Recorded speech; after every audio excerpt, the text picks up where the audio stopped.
Oui, c'est vraiment l'une des révélations du mois de décembre au niveau des outsiders et de ceux qui deviendront peut-être un peu plus favoris dans le futur. Il a franchi un légèrement rafaleux et c'est quand même un vent fort en moyenne, mais il y a de temps en temps des bourrasques qui sont un peu plus fortes.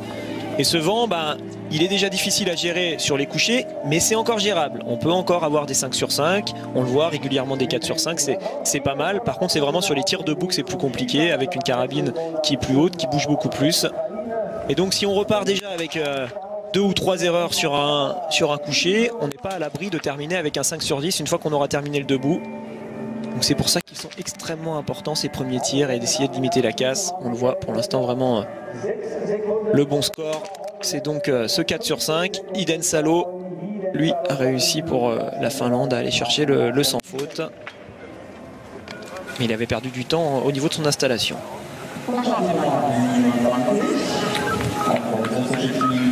Et dans quelques secondes maintenant, c'est Quentin Fillon-Maillet qui va prendre le départ.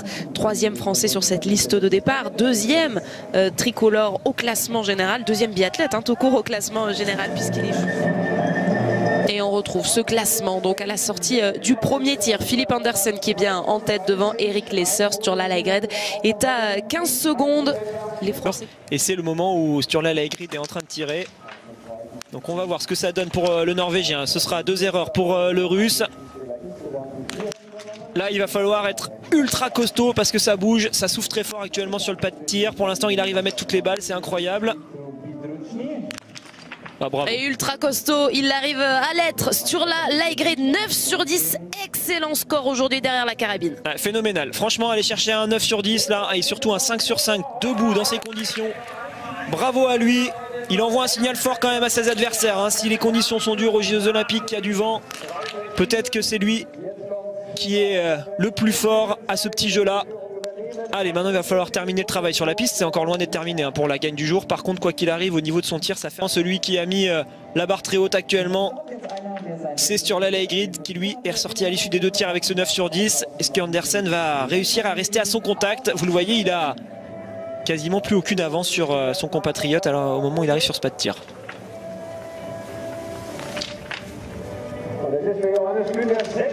C'est magnifique. Également 9 sur 10 aujourd'hui pour Philippe Andersen, tout comme son compatriote Sturla Lægreid. Et toujours cet objectif donc du 9 sur 10 pour réaliser une grande course. 9 sur 10 aussi, c'est désormais l'objectif de Sivert Beken. Beken qui était rentré en tête sur ce pas de tir avec de l'avance sur Lægreid, mais il va partir 3 fois sur cet anneau de pénalité, donc c'est Lægreid qui va rester en tête. Et très intéressant cette gestion de tir de la part d'Emilien. On voit pas mal de biathlètes qui sont assez lents au niveau de leur rythme de tir sur ses couches. Sur le debout, il a actuellement à ce moment-là de la course, il a 15 secondes d'avance sur Sturla Lægreid.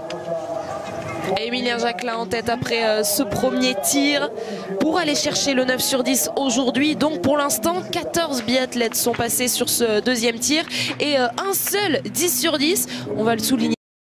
C'est lui qu'on devine juste derrière, oui c'est le cas et il va donc passer devant Eric Lesser pour le chrono de référence. Sturla Lægreid, c'est le meilleur pour l'instant parmi les premiers qui se sont passés, 41 secondes d'avance sur l'Allemand.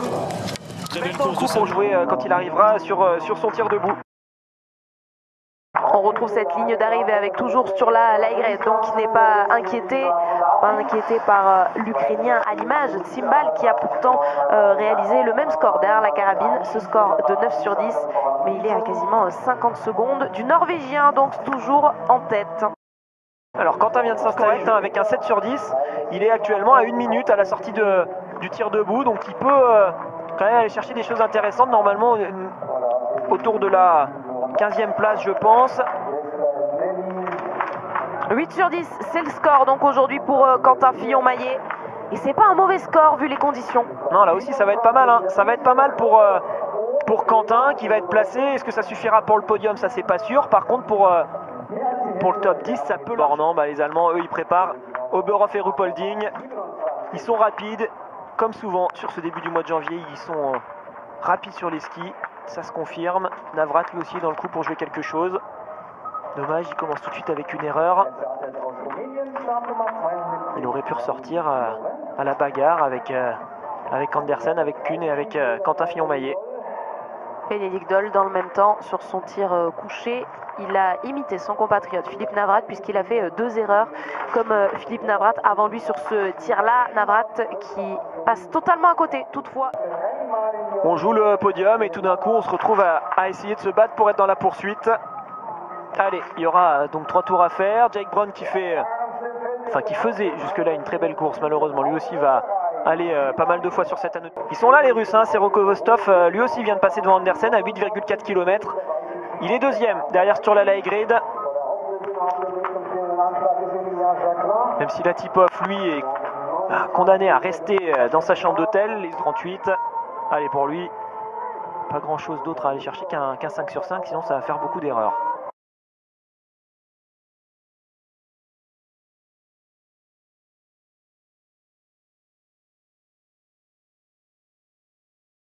Emilien, vous l'avez vu, vient de s'installer juste à côté. Ils vont tirer en même temps.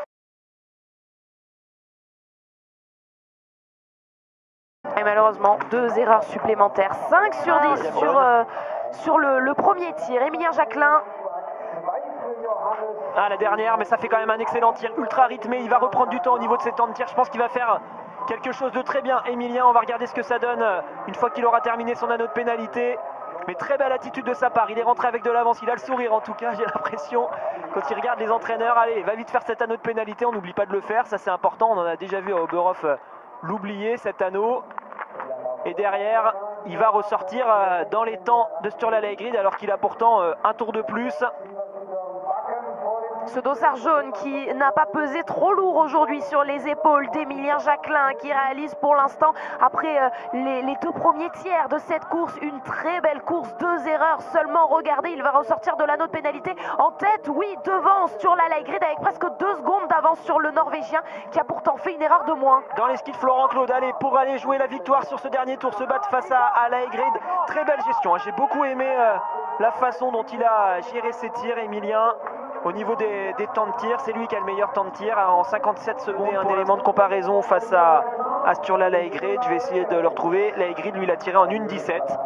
Donc voilà, je vous le rappelle, Emilien a fait ses 2 tirs en 57 secondes. Sturla Laegrid en 1,17. En biathlon, le chrono ne s'arrête jamais. La stratégie d'Emilien semble être assez intéressante.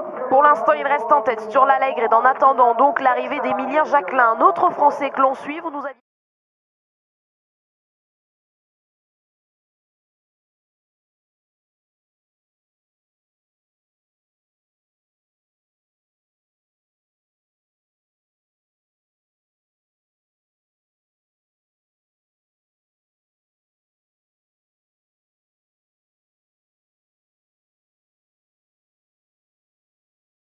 Deuxième. Donc Quentin va arriver là, il faut vraiment qu'il soit devant le Russe. S'il est derrière le Russe, il va se retrouver très vite 4e. Quentin, allez, ça va passer, ça c'est parfait. Il a bien fini dans le dernier kilomètre.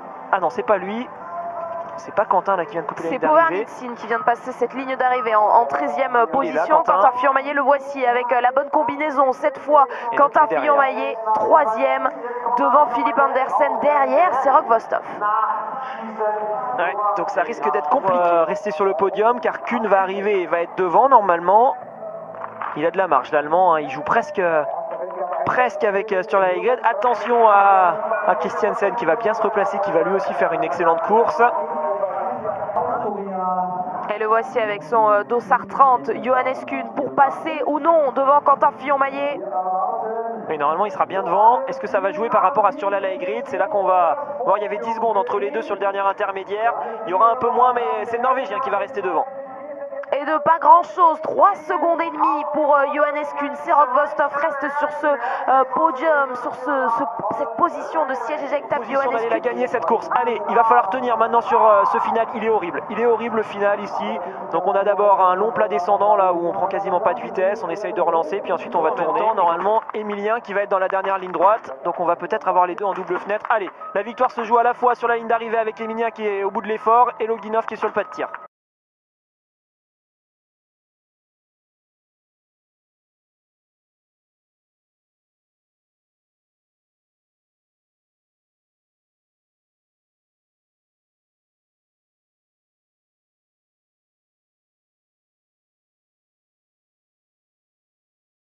Oh, elle est dehors, la dernière balle pour Alexander Loginov, 9 sur 10. Aujourd'hui, ça va donner un peu d'air, mais un tout petit peu à Emilien Jacquelin.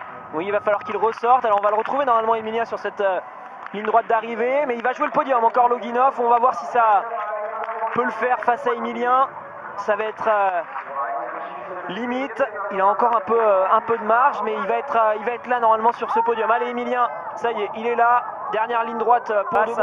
Il lui reste 16 secondes pour aller couper la ligne d'arrivée. Et pour signer, pourquoi pas, la première victoire de sa carrière sur un sprint, Emilien Jacquelin sur ce format de référence. Le point levé en l'air, 8 secondes 6 d'avance sur Sturla Laigrid alors qu'il a fait une erreur supplémentaire. Emilien Jacquelin peut-être tient cette victoire. On l'espère, on lui souhaite en tout cas, mais c'est pas fini face à Loginov qui vient de ressortir à seulement 5 secondes,6 du français. Une fois qu'il a terminé cet anneau de pénalité qu'il vient d'effectuer. Bravo en tout cas, Emilien. Aucun regret aujourd'hui pour le français, alors qu'on suit Alexander Loginov. Oui, ça va être le match qu'on va suivre là pendant tout le dernier tour du russe. Alors on va tout de suite avoir la tendance là à la sortie de ce premier intermédiaire. Il est quand même intéressant dans le dernier tour, le premier intermédiaire, car il est en haut de la grande montée, vous le voyez. Le russe est en plein dedans. Il va falloir aller ensuite tout en haut, à l'endroit où on fait la relance sur le plat, pour avoir le chrono qui s'arrête, et ça va passer avec peu de secondes de retard sur Emilien normalement. Alors Emilien avait ralenti sur cette partie, il a réaccéléré ensuite, donc même si le russe là, lui reprend du temps, on peut avoir l'espoir que derrière ça repenche en faveur du français. Et il est repassé devant. C'est le cas. C'est le cas, quasiment 3 secondes donc d'avance pour Alexander Loginov sur Emilien Jacquelin à ce moment précis de la course. Il va falloir donc... Lui est passé sur les derniers intermédiaires avec 41 secondes de retard aux alentours de la 9e place.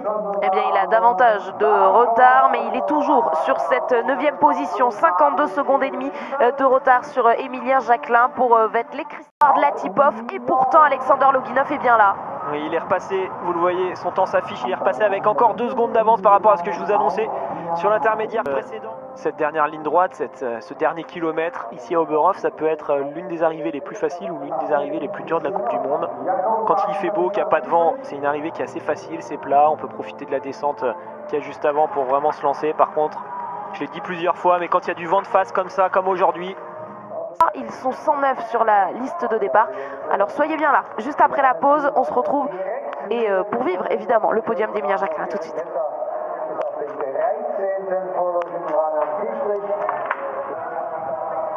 Alexander Loginov, Emilien Jacquelin, Sturla Laigrid. Elle contient là le premier podium de 2022 sur ce sprint à Oberhof. Il est provisoire, mais c'est celui qui s'avance pour cette première course de l'année. Un Français donc sur le podium. Et attention à Roman Ries, tiens, tout de suite, ça va nous remettre les idées en place. Allez, il sera là pour peut-être jouer le podium. Alors pour la victoire, ça semble quand même bien fait pour Loginov et Emilien, qui ont quand même été à la fois performants sur ce pas de tir, l'un avec un bon score, l'autre avec de la rapidité, mais surtout très rapide sur la piste. On va voir ce que ça donne pour Roman Ries, vous voyez, il a quand même pas mal de retard. Allez, lui il va se battre à pied, quoi, c'est vraiment pas plaisant.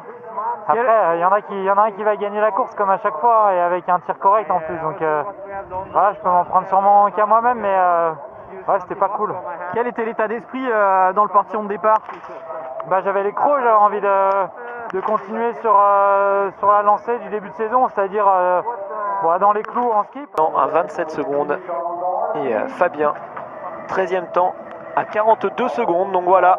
On a quand même globalement des Norvégiens en format ski, ça c'est pas une surprise. Un Laigrid qui se replace, mais avec un 10 sur 10 ça aurait changé pas mal de choses. Il serait peut-être allé chercher l'un des meilleurs résultats de sa carrière. 5-10 sur 10 pour l'instant aujourd'hui sur ce sprint d'Oberhof. Le biathlète le mieux placé ayant réussi ce sans faute, c'est donc Anton Babikov, toujours 5e, qui va participer à cette cérémonie des fleurs. On a vu également celui de Thomas Bormolini. Et je vais dire quand même un petit mot sur Ries, parce que je l'ai pris peut-être un peu à la légère là quand il est passé. Il a 19 secondes de retard sur ce dernier intermédiaire des 8,6. Donc je me suis dit qu'il était plutôt en train de se battre face à Johannes Kuhn. Mais quand on regarde bien, il n'est pas si loin que ça de Sturla Laigrid. Donc s'il s'énerve un peu là dans le dernier kilo qu'on a à perdre, quand on a le vent de face dans cette dernière ligne droite ou non, l'Allemand pourrait, pourquoi pas, essayer de se battre pour passer dans un premier temps devant Babikov et dans un deuxième temps devant la Hegrid. Et qui a dû déclarer forfait en raison d'un test positif au Covid. Cette équipe russe orpheline, je vous le disais, de son meilleur élément, en tout cas depuis le début de la saison, mais qui peut compter sur son homme d'expérience Alexander Loginov et sur un revenant, Anton Babikov, qui a perfé sur le circuit inférieur sur l'IBU Cup et qui va s'inviter dans cette cérémonie des fleurs. 2 Russes, 2 Allemands, un Norvégien et un Français. Oui, c'est vrai. Donc voilà, aujourd'hui ça va dans ma faveur. Sur Orpheisen par exemple, c'est moi qui avais tiré très lentement et ça me faisait sortir du podium. Donc c'est un apprentissage aussi, et en vue des Jeux Olympiques qui se passeront dans des conditions sûrement extrêmes en termes de vent. Voilà, c'est aussi ce genre de courses qui permettent de voir aussi qu'est-ce qui vaut le plus le coup. Vous m'aviez dit il y a 2 jours, le dossard jaune, j'y pense. Il devient le leader de ce format du sprint. Et oui, c'est là où on verra ces petites courses, l'influence qu'elles ont, parce qu'on va rentrer dans ce mois de janvier qui va aussi être le mois des impasses, où certains biathlètes vont choisir de faire des impasses pour arriver avec un peu plus de fraîcheur aux Jeux Olympiques. Et il faut bien choisir à quel moment on évite, on fait sauter une course. Est-ce qu'on fait sauter une date de Coupe du Monde complète? Ça peut être le cas sur certains qui ont annoncé qu'ils seront absents à RuPaul League ou à...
do it.